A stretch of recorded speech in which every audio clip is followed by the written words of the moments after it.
जय नमोस्तु नमोस्तु। नमो अरन्ताणं नमो सिद्धाणं नमो आयर्याणं नमो वज्रायाणं नमो लोये सौवसाहुणम्। आत्मा ज्ञानं स्वयं ज्ञानं ज्ञानाद्धन्यत् करोति किम्। कर्भावस्य कर्तात्मा मोहोऽयं व्यवहारिणाम् मोहोऽयं व्यवहारिणाम्। लघु जैन सिद्धांत प्रवेशिका हमने यहाँ पे चालू की है। यह है तो बहुत ही छोटी पुस्तक, परंतु इसमें सारे आगमों के सिद्धांत, मूलभूत सिद्धांत है, उसका यहाँ समावेश हो गया है। हमने अभी तक बहुत सारे टॉपिक्स देखे आगे के प्रश्नों के माध्यम से। पहले हमने देखा था विश्व किसे कहते हैं, द्रव्य गुण पर्याय का पूरा स्वरूप देखा। फिर हमने देखा था कि गुण भी दो प्रकार के होते हैं, सामान्य और विशेष। और हमने सामान्य गुण का भी उसको डिटेल में विस्तार से देखे कि 6 प्रकार के होते हैं: अस्तित्व, वस्तुत्व, द्रव्यत्व, प्रमेयत्व, अगुरुलघुत्व, प्रदेशत्व। ये सभी द्रव्यों में पाए जाते हैं। फिर हमने देखा इसके विशेष गुण भी देखे थे, जीव और पुद्गल। फिर हमने एक एक द्रव्य को चालू किया था। जीव के 2 भेद किए थे, संसारी और मुक्त। जीव के भी अनेक प्रकार से भेद किए जाते हैं, परंतु मेन तो 2 भेद है, संसारी और मुक्त। संसारी में भी त्रस और स्थावर। त्रस माने 2, 3, 4, 5 इंद्रिय वाले जो है, उसके भी 5 भेद हैं। पृथ्वी कायिक, जल कायिक, अग्नि कायिक, वायु कायिक, वनस्पति कायिक, ऐसे 5 भेद किए जाते हैं। पुद्गल के भी अपन ने 2 भेद किए। कौन कौन से 2 भेद? तो कहते हैं परमाणु और स्कंद। परमाणु और स्कंद। परमाणु माने पुद्गल का सबसे जो छोटे में छोटा अंश है उसको कहते हैं परमाणु, और 2 से अधिक परमाणुओं के समूह को स्कंद कहते हैं। 2 से अधिक परमाणुओं के समूह को स्कंद कहते हैं। देखो, एक ये बताती हूँ मैं, ये आपको अपन को काम आता है, बहुत बार ये चीज आती है। जैसे मैंने अभी कहा ना कि पृथ्वी कायिक, जल कायिक, अग्नि कायिक, वायु कायिक, वनस्पति कायिक, ऐसे अपन जो बोलते हैं 5 स्थावर के भेद जो आते हैं। परंतु आपको पता है, जैसे एक मैं बताती हूँ, जैसे कि 5 बताया ना, उसमें से एक लो आप, पृथ्वी कायिक, तो इसके भी 4 ऐसे भेद आते हैं। 4, प्रत्येक के 4-4 भेद आते हैं। 5 जो स्थावर है उसके प्रत्येक के 4-4 भेद आते हैं। जैसे पृथ्वी कायिक है ना, अपन बोलते हैं, तो उसमें पृथ्वी, पृथ्वी जीव, पृथ्वी कायिक और पृथ्वी कायिक, 4 भेद आते हैं। कितने बताए? 4। पहले तो मैं वापस नाम बोलती हूँ। पृथ्वी, पृथ्वी जीव, पृथ्वी कायिक और पृथ्वी कायिक। पृथ्वी तो पृथ्वी सामान्य, जो सामान्य ये पृथ्वी हमें जो दिखती है ना, वो पृथ्वी, बराबर। पृथ्वी जीव, पृथ्वी जीव, दूसरा क्या कहा? पृथ्वी जीव माने कोई जीव पृथ्वी में जन्म लेने वाला है, तो वो कहीं से मरकर पृथ्वी में जाता है ना, तो विग्रह गति में उस जीव को कहेंगे पृथ्वी जीव। क्या कहेंगे? पृथ्वी जीव।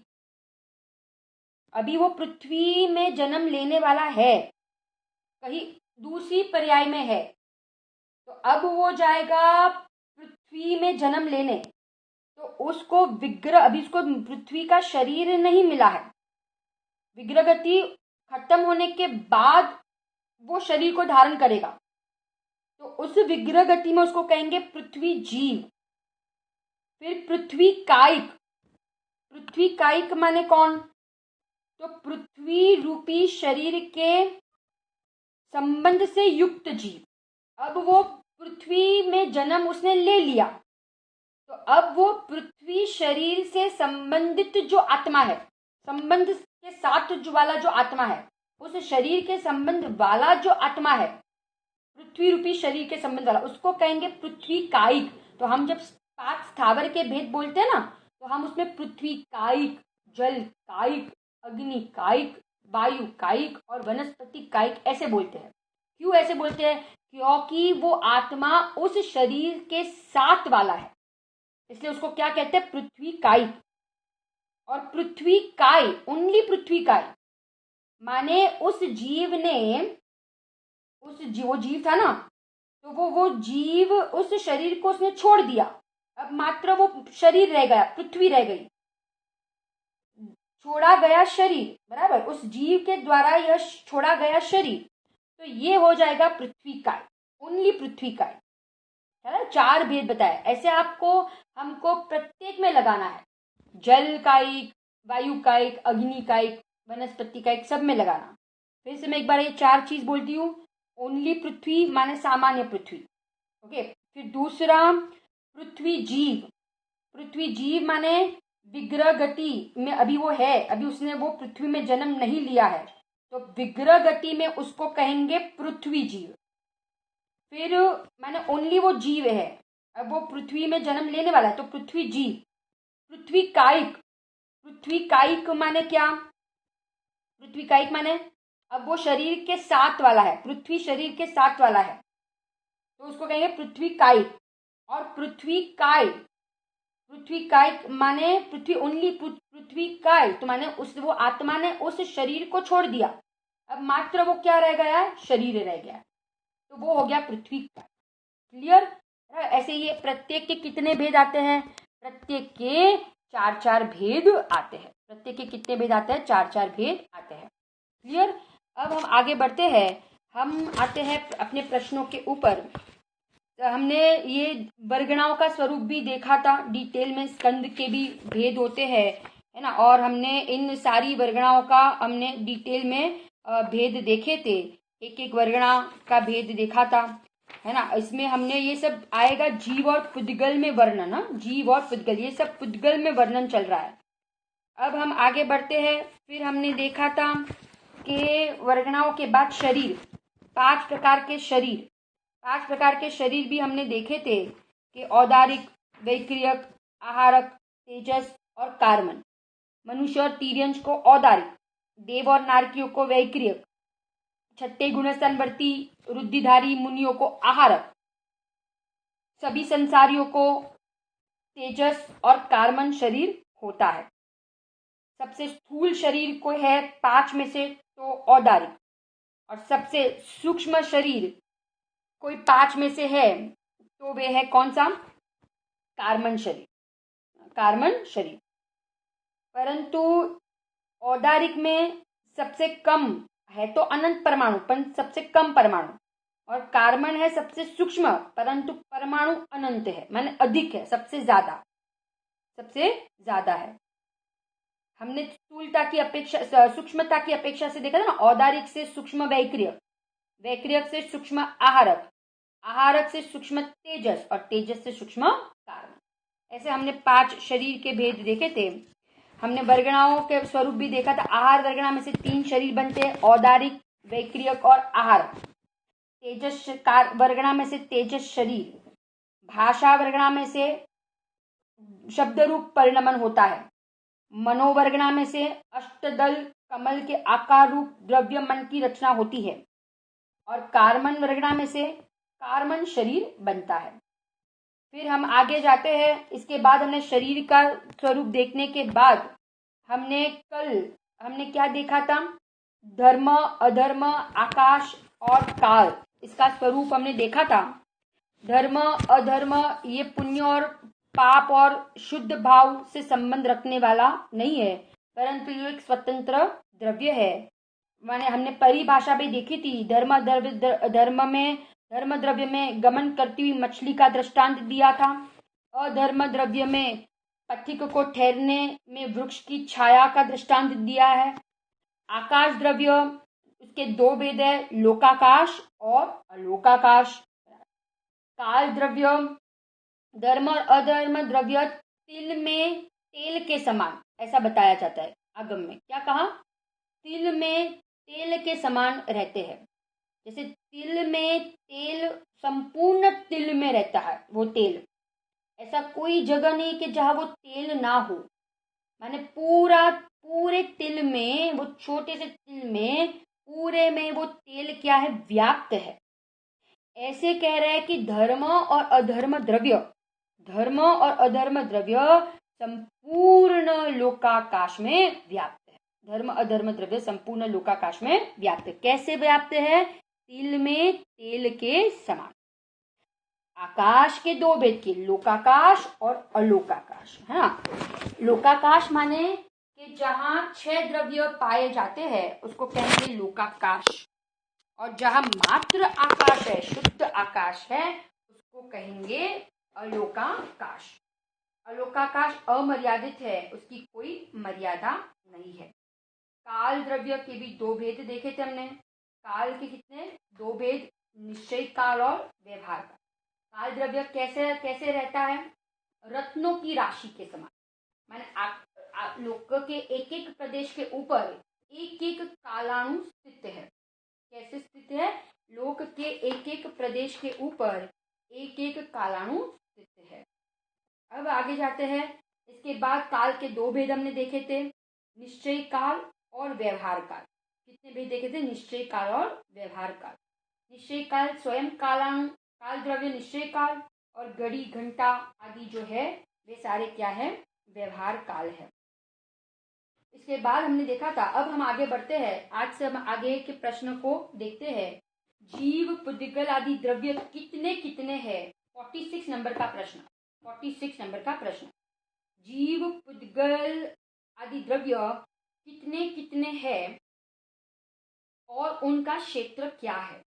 संख्या बताओ।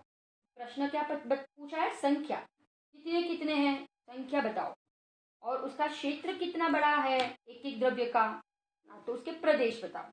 हम बहुत बार एक कंफ्यूज हो जाते हैं संख्या और प्रदेश में। संख्या पूछते हैं तो प्रदेश बता देते हैं, प्रदेश पूछते हैं तो संख्या बता देते हैं। तो संख्या अलग है और प्रदेश अलग है। यहाँ पे जीव द्रव्य अनंतानंत है। सबसे पहला जीव को लिया, और जीव कैसे कितने हैं? अनंतानंत, और संपूर्ण लोक में लोकाकाश में भरे हुए हैं। अब अनंतानंत कहा ना, तो जीव है ना, जितने भी जीव है निगोद से लेके सिद्ध तक के, तो इसमें निगोद की राशि और सिद्ध की राशि अनंत है। निगोद की राशि और सिद्ध की राशि अनंत है। बाकी निगोद और सिद्ध को छोड़कर बाकी के जो 4 गति के जीव है ना, वे असंख्यात है। फिर से एक बार बोलती हूं मैं, निगोद और सिद्ध भगवान की जो राशि है वे अनंत है। हम उसको मिलाएंगे जीव में तो अनंत कहलाएगा, परंतु उनको छोड़कर जो 4 गति के जीव है तो वे है असंख्यात, और उसमें भी मनुष्य जो है ना वो है संख्या। पर मनुष्य में जो समूचन मनुष्य है, तो उसको हम ऐड करेंगे तो वो असंख्यात है ना। तो माने बाकी के 4 गति के जीव है असंख्यात, परंतु निगोद और सिद्ध राशि जो है वो कितनी है? अनंत है। और ये जीव कहाँ रहते हैं? तो जीव तो पूरे लोक में ठस भरे है ना, क्योंकि निगोद या जीव जो है, एक इंद्रिय जीव है, वो पूरे लोकाकाश में ठस भरे है। ऐसी कोई जगह नहीं है लोक में, ऐसी कोई प्रदेश नहीं है कि जहाँ जीव ना पाया जाए। पूरा लोक में एक इंद्रिय जीव, सिद्धालय है ना, उधर भी एक इंद्रिय जीव ठस भरे है। नीचे एक कलकल भूमि है, 7 नरक के नीचे एक कलकल भूमि है, और जिस कलकल भूमि में माने निगोदिया जीव, बादर निगोदिया जीव की वो भूमि है। पूरे लोक में एक इंद्रिय जीव पाए जाते हैं। तो ऐसा आता है ना कि 2.5 द्वीप के बाहर तो नहीं जा सकते जीव, तो वो किसके लिए? मनुष्य के लिए। मनुष्य 2.5 द्वीप के बाहर नहीं जा सकते। बाकी सारे दूसरे जीव जो है माने एक इंद्रिय जीव, नारकी भी त्रस नाड़ी में नीचे रहते हैं 7 राजू, स्वदेव भी ऊपर रहते हैं स्वर्ग में 7 राजू प्रमाण त्रस नाड़ी में, परंतु एक इंद्रिय जीव त्रस नाड़ी में भी रहते हैं और त्रस नाड़ी के बाहर भी रहते हैं। पुद्गल द्रव्य कितने? तो पुद्गल द्रव्य जीव द्रव्य से भी अनंत गुणे अधिक है। जीव से भी अनंत गुणे अधिक कौन? तो जीव से भी अनंत गुणे अधिक पुद्गल है। क्लियर? बराबर। अब आगे जाते हैं, और वे भी संपूर्ण लोक में भरे हुए हैं। पुद्गल द्रव्य भी संपूर्ण लोक में है, ऐसी कोई जगह नहीं कि जहाँ पुद्गल द्रव्य ना पाया जाए, संपूर्ण लोक में है, और वे भी संपूर्ण लोक में भरे। धर्म अधर्म द्रव्य एक एक है। कितने हैं धर्म और अधर्म द्रव्य? तो कहते एक एक है, उसकी संख्या एक है और संपूर्ण लोक में व्याप्त है। धर्म अधर्म एक एक है और संपूर्ण लोक में, अभी बताया था ना, तिल में तेल के समान संपूर्ण लोक में क्या है? व्याप्त है, तिल में तेल के समान। आकाश द्रव्य भी एक है और लोक और अलोक में व्याप्त है। आकाश द्रव्य कितने हैं? एक है और संपूर्ण लोक व अलोक में व्याप्त है। ऐसे तो है अखंड, परंतु 5 द्रव्य जहाँ पाए जाते हैं तो उसको लोक कहेंगे, और उसके अलावा जितना भी जो जगह है वो सब अलोक है। काल द्रव्य असंख्यात है और संपूर्ण लोक में एक एक प्रदेश में स्थित है। काल द्रव्य कितने हैं? तो कहते हैं असंख्यात है, और एक एक प्रदेश के ऊपर एक एक कालाणु स्थित है। एक एक प्रदेश के ऊपर एक एक कालाणु स्थित है। क्लियर? बराबर, रत्नों की राशि के समान। अब हम ऐसे पूछे ना कि भाई 6 द्रव्य में से अमूर्तिक द्रव्य कितने हैं? अमूर्तिक कितने हैं? तो अमूर्तिक 5 है। कौन कौन से? धर्म अधर्म आकाश और काल और जीव, ये अमूर्तिक। पुद्गल कैसा है? मूर्तिक। 6 द्रव्य में से एक एक द्रव्य कितने हैं? तो 3, धर्म अधर्म और आकाश, है ना। एक एक, धर्म भी एक है, अधर्म भी एक है और आकाश भी एक है। फिर लोक में व्याप्त कितने द्रव्य हैं? तिल में तेल के समान, तो कहते हैं 2, धर्म और अधर्म। फिर हमने देखा था कि एक एक प्रदेश पर एक एक कौन स्थित है? तो कहते हैं काल द्रव्य, कालाणु। एक एक प्रदेश पर एक एक कालाणु स्थित है ना। ये इस प्रकार से हमने ये सारा 6 द्रव्य संबंधी देखे, प्रश्न देखे। अब देखो 47 नंबर का प्रश्न, आगे बढ़ते हैं। प्रत्येक जीव कितना बड़ा है? प्रत्येक जीव कितना बड़ा है? साइज कितनी है? तो प्रत्येक जीव, अभी इसको 3 अपेक्षा से बात करेंगे, 3 अपेक्षा। सबसे पहले कहा प्रत्येक जीव प्रदेशों की संख्या अपेक्षा, प्रदेशों की संख्या की अपेक्षा से लोकाकाश के बराबर, लोकाकाश के बराबर असंख्यात प्रदेश वाला है। प्रत्येक जीव प्रदेशों की अपेक्षा से असंख्यात, प्रदेशों की असंख्या की अपेक्षा से लोकाकाश बराबर असंख्यात प्रदेश वाला है। जीव के प्रदेश कितने हैं? असंख्यात है। कितने असंख्यात? लोक के प्रदेश जितने, जितने लोक के प्रदेश है ना, उतने ही जीव के प्रदेश। परंतु मैंने एक पहला प्रश्न हो सकता है कि लोकाकाश बराबर जीव किस अपेक्षा से कहा? तो प्रदेशों की अपेक्षा। किसकी अपेक्षा से? प्रदेशों की अपेक्षा। परंतु संकोच विस्तार के कारण अपने अपने शरीर प्रमाण है। अब ये दूसरी अपेक्षा से, संकोच विस्तार की अपेक्षा से प्रत्येक जीव शरीर प्रमाण है। प्रत्येक जीव कैसा है? शरीर प्रमाण है। जैसे अपन कहते हैं, जैसे छोटे बड़े की अपेक्षा से देखे तो शरीर प्रमाण, जैसे चींटी के शरीर में चला गया आत्मा, कीड़ी के शरीर में, चींटी के शरीर में चला गया।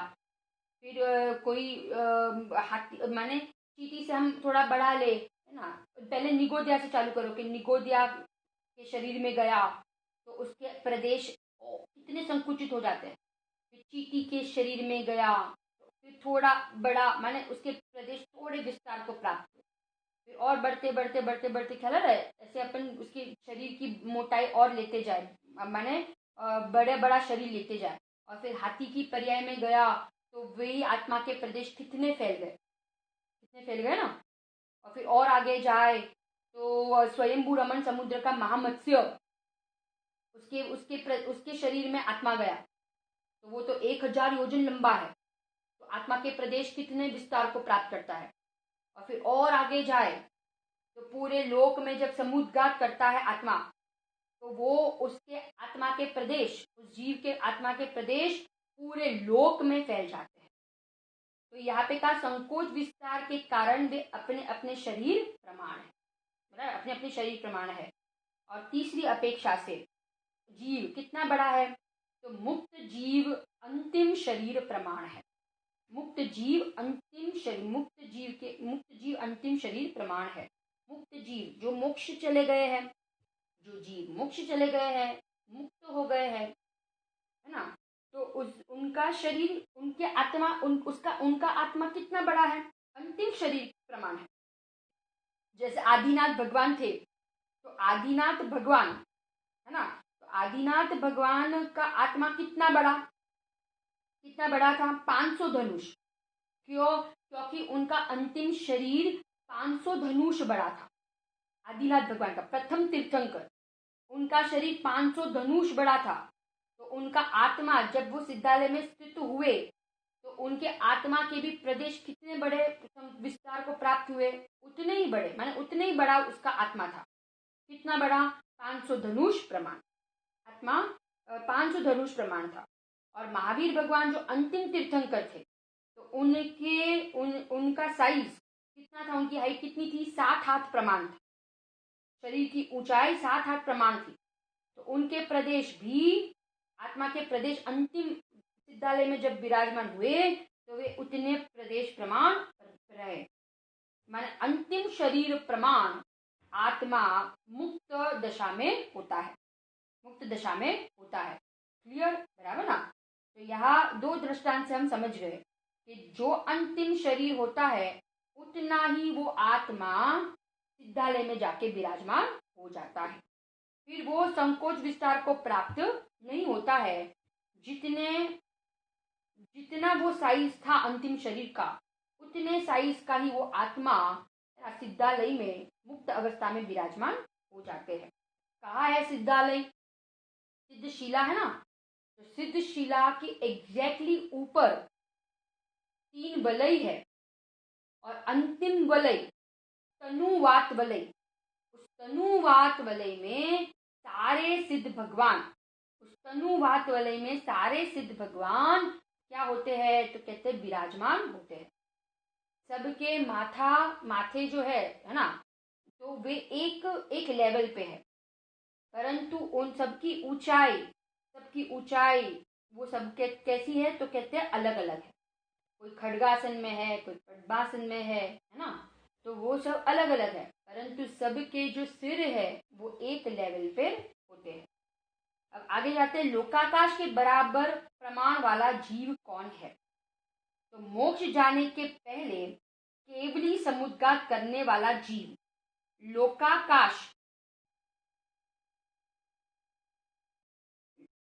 लोकाकाश के बराबर प्रमाण वाला जीव कौन है? तो कहते हैं मोक्ष जाने के पहले केवली समुद्घात करने वाला जीव लोकाकाश के बराबर प्रमाण वाला होता है ना। कौन होता है लोकाकाश के बराबर? तो केवली समुद्घात करने वाला जो जीव है, वो लोकाकाश के बराबर प्रमाण वाला होता है। केवली समुद्घात, अब कब करते हैं केवली समुद्घात? तो कहते हैं जब अरहंत अवस्था होती है ना, तो अरहंत अवस्था में आयु कर्म की स्थिति, अरहंत अवस्था में आयु कर्म की स्थिति कम हो और 3 कर्म की स्थिति ज्यादा हो। फिर से एक बार, आयु कर्म की स्थिति कम हो और 3 कर्म की स्थिति ज्यादा हो, तो उस 3 कर्म की स्थिति को आयु कर्म की स्थिति प्रमाण करने के लिए क्या किया जाता है? तो कहते हैं केवली समुद्घात किया जाता है। फिर से एक बार रिपीट करती हूँ, अरहंत अवस्था 13वें गुणस्थान के अंत में, एकदम अंत में, है ना, अब वो 14वें में जाने वाले हैं, तो 13वें के अंत में जब आयु कर्म की स्थिति कम है और 3 कर्म की स्थिति, कौन सी 3? वेदनीय, नाम और गोत्र, 3 कर्म की स्थिति ज्यादा है, तो उन 3 कर्मों को आयु के प्रमाण करने के लिए अरहंत भगवान जो होते हैं ना, उसका आत्मा क्या करता है, तो कहते केवली समुद्घात करते हैं। केवली समुद्घात करना माने क्या, उसके बाद बताएंगे वो कि भाई मूल शरीर को ना छोड़कर आत्मा के प्रदेशों को पूरे लोक में फैला देना। मूल शरीर को ना छोड़कर आत्मा के प्रदेशों को पूरे लोक में फैलाना, उसको कहते हैं केवली समुद्घात। उसको क्या कहते हैं, केवली समुद्घात। समुद्घात केवली या अघाती कर्म की स्थिति में 3 कर्म जो है, वेदनी, आयु और नाम, इनकी स्थिति ज्यादा और आयु कर्म की स्थिति कम है, तो 13वें गुण स्थान वर्ती जिनेन्द्र भगवान जो होते हैं, वो क्या करते हैं, उनके आत्मा के प्रदेश पूरे लोक में फैलते हैं और फिर क्या हो जाता है, तो वो सारे कर्म समान स्थिति वाले बन जाते हैं। उसको कहते हैं केवली समुद्घात। हाँ, लोकाकाश प्रमाण बड़ा प्रमाण वाला जीव कौन है कि जो केवली समुद्घात करते हैं। समुद्घात किसे कहते हैं, मूल शरीर को ना छोड़कर आत्म प्रदेशों के बाहर निकलने को समुद्घात कहते हैं। बहुत प्रकार के समुद्घात आते हैं। हम केवली समुद्घात की बात हमने की ना, परंतु और भी समुद्घात के प्रकार आते हैं। तो वेदना समुद्घात होता है ना, और भी समुद्घात के प्रकार आते हैं, परंतु यहाँ पे ये कह रहे कि समुद्घात किसे कहते हैं, तो कहते हैं मूल शरीर को ना छोड़कर, मैंने आत्मा के प्रदेश मूल शरीर में भी रहते हैं और वे बाहर भी फैलते हैं। तो मूल शरीर को ना छोड़कर आत्मा के प्रदेशों का बाहर निकलने को समुद्घात कहते हैं। और यह प्रदेशत्व गुण की क्या है, पर्याय। किस गुण की पर्याय है, यह प्रदेशत्व गुण की पर्याय है। क्योंकि प्रदेशत्व गुण के कारण आत्मा को कोई ना कोई आकार होता है ना, तो ये समुद्घात जो होता है वो किस गुण के कारण से, किस गुण की पर्याय है, प्रदेशत्व गुण की पर्याय है। अब हम आगे जाते हैं 50 नंबर का प्रश्न, 50 नंबर का क्वेश्चन। देखो 50 नंबर के क्वेश्चन में क्या कहते हैं, अस्थिकाय किसे कहते हैं। बहुप्रदेशी द्रव्य को अस्थिकाय कहते हैं। बहुप्रदेशी द्रव्य को अस्थिकाय कहते हैं। कल हमने देखा था ना कि बहुप्रदेश जिसमें बहुत प्रदेश हो उसको क्या कहेंगे, अस्थिकाय, और जिसमें एक प्रदेश हो उसको कहेंगे एक प्रदेशी, उसको अस्थिकाय नहीं कहेंगे। तो 5 द्रव्य में से जो काल द्रव्य है ना, वो है एक प्रदेशी, परंतु काल द्रव्य को छोड़कर बाकी के 5 द्रव्य कैसे है, तो कहते हैं अस्थिकाय है, क्योंकि वे सारे कितने प्रदेशी है, बहुप्रदेशी है। कितने द्रव्य अस्थिकाय है। अब नेक्स्ट क्वेश्चन 51, तो कहते हैं कि जीव, पुद्गल, धर्म, अधर्म, आकाश, ये 5 द्रव्य क्या है, तो कहते हैं अस्थिकाय है। 5 द्रव्य अस्थिकाय है। काल द्रव्य अस्थिकाय क्यों नहीं, काल द्रव्य अस्थिकाय क्यों नहीं है। काल द्रव्य एक प्रदेशी है। काल द्रव्य कितने प्रदेशी है, एक प्रदेशी है खाली, इसलिए वह अस्थिकाय नहीं है। कालाणु एक प्रदेशी है, इसलिए उसको क्या नहीं कहते, तो कहते अस्थिकाय नहीं कहते हैं। उद्गल परमाणु भी एक प्रदेशी है, फिर भी वह अस्थिकाय कैसे है। अब प्रश्न समझना है। अब प्रश्न क्या किया 53 नंबर का, कि उद्गल परमाणु भी तो एक प्रदेशी है, तो भी उसको अस्थिकाय कहते हैं। कालाणु जैसे एक प्रदेशी है ना, तो ऐसे परमाणु भी एक प्रदेशी है, तो फिर उसको अस्थिकाय क्यों कहा। तो प्रश्न जवाब दिया कि यद्यपि पुद्गल परमाणु एक प्रदेशी है, परमाणु एक प्रदेशी है, फिर भी उसमें स्कंद रूप होकर बहुप्रदेशी होने की क्या है, शक्ति है। पुद्गल में स्कंद रूप होने की क्या है, तो कहते हैं शक्ति है। क्यों शक्ति है, क्योंकि उसमें वो 2 से अधिक परमाणुओं के समूह रूप होने की, ऐसे परमाणु में, पुद्गल में क्या है, शक्ति है। कालाणु में ऐसी शक्ति नहीं है। और ऐसी शक्ति क्यों है, क्योंकि जो परमाणु है ना, परमाणु, तो उसमें जो स्पर्श गुण है ना, स्पर्श गुण, तो स्पर्श गुण की भी पर्याय बताइए ना, तो उसमें 2 बताइए कि कौन सी 2, स्निग्धत्व, रुक्षत्व। स्निग्धत्व रुक्षत्व के कारण से क्या होता है, स्निग्धत्व रुक्षत्व के कारण से बंद होता है, स्कंद अवस्था होती है, बंधन अवस्था होती है। परंतु स्निग्धत्व और रुक्षत्व कालाणु में नहीं है। कालाणु में स्निग्धत्व और रुक्षत्व नहीं है ना, इसलिए कालाणु स्कंद रूप नहीं हो पाता है। और पुद्गल परमाणु में, पुद्गल में स्निग्धत्व रुक्षत्व नाम के गुण है, जिसके कारण से बंद अवस्था पाई जाती है। क्लियर? दो गुण कौन से बताए? स्निग्धत्व और रुक्षत्व। कौन से दो गुण? स्निग्धत्व और रुक्षत्व, है ना। ये पुद्गल द्रव्य की दो स्पर्श गुण की दो पर्याय है। कौन से गुण की? स्पर्श गुण की दो पर्याय है। और भी हमने भेद देखे थे ना, स्कंद के भी अनेक प्रकार के भेद हमने 6 देखे थे कि नहीं? कौन कौन से? तो कहते हैं कि एक हमने सूक्ष्म सूक्ष्म सूक्ष्म सूक्ष्म स्थूल, स्थूल सूक्ष्म, स्थूल और स्थूल, ऐसे हमने 6 भेद देखे थे। परंतु हम आगे बढ़ते हैं। अब देखो, इसके बाद का प्रश्न है, प्रदेश किसे कहते हैं? यहाँ था ना, एक प्रदेशी है फिर भी उसमें स्कंद रूप होकर बहुप्रदेशी होने की शक्ति है, इसलिए उपचार से उसको अस्थिकाय कहा जाता है। उपचार से अस्थिकाय, उपचार माने क्या? एक्चुअली तो जो रियल उसकी जो अवस्था है ना पुद्गल की, वो तो परमाणु ही है, परमाणु है। परंतु वो परमाणु जब 2 से अधिक परमाणुओं का समूह होता है तो वो स्कंद अवस्था को प्राप्त होता है। इसलिए एक्चुअल अवस्था के कारण से वो तो है एक प्रदेशी पुद्गल, इसलिए यहाँ पे कहा कि उपचार से उसको बहुप्रदेशी अस्थिकाय कहा जाता है। उपचार से। प्रदेश किसे कहते हैं? प्रदेश तो आकाश के जितने भाग को एक पुद्गल परमाणु घेरता है उसे प्रदेश कहते हैं। आकाश है ना, आकाश, तो आकाश के एक भाग को एक पुद्गल परमाणु घेरता है, जितने भाग को एक पुद्गल परमाणु घेरता है उसे क्या कहते हैं? उसे प्रदेश कहते हैं। क्या कहते हैं? उसे प्रदेश कहते हैं।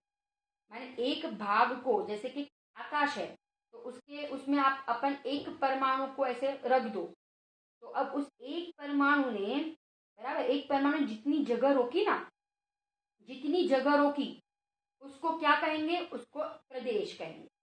प्रदेश क्लियर हुआ? प्रदेश कितना है? तो एक परमाणु, एक पुद्गल परमाणु जितना भाग, आकाश के जितने भाग को रोकता है, घेरता है, उसे प्रदेश कहते हैं। उसे क्या कहते हैं? प्रदेश कहते हैं। किस द्रव्य के कितने प्रदेश है? आज का अपन ये अंतिम प्रश्न लेते हैं, 55 नंबर का प्रश्न, है ना। अंतिम प्रश्न, क्योंकि उसके बाद उत्पाद द्रव्य पर्याय संबंधी प्रश्न चालू होंगे।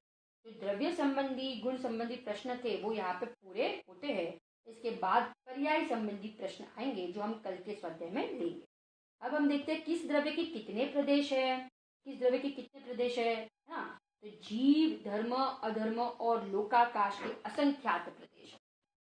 जीव, धर्म, अधर्म, लोकाकाश के कितने? असंख्यात प्रदेश।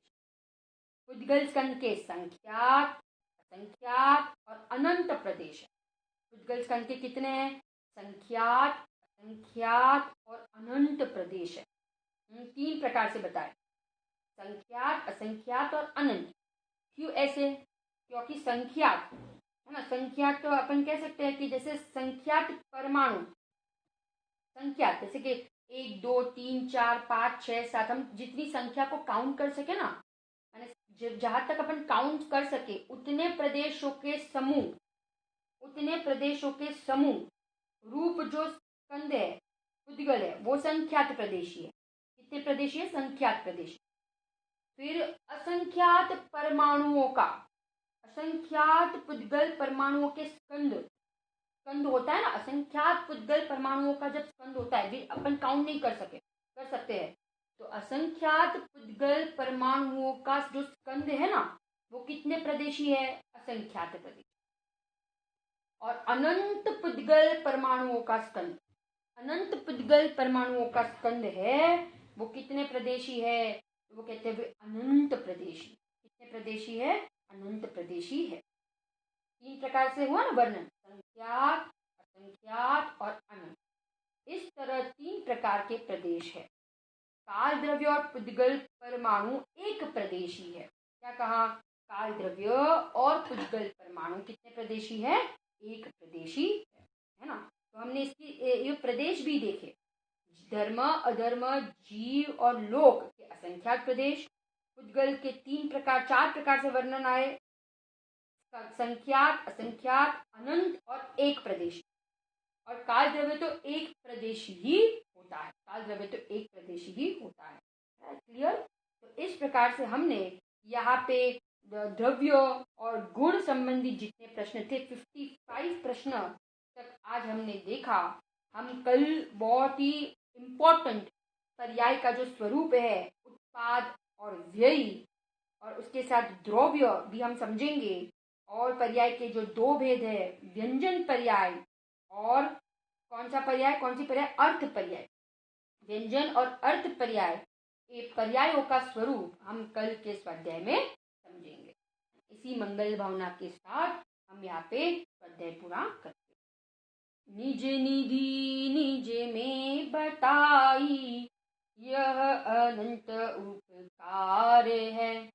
इसके लिए जिन वाणी माँ को वंदना शत बार है, वंदना शत बार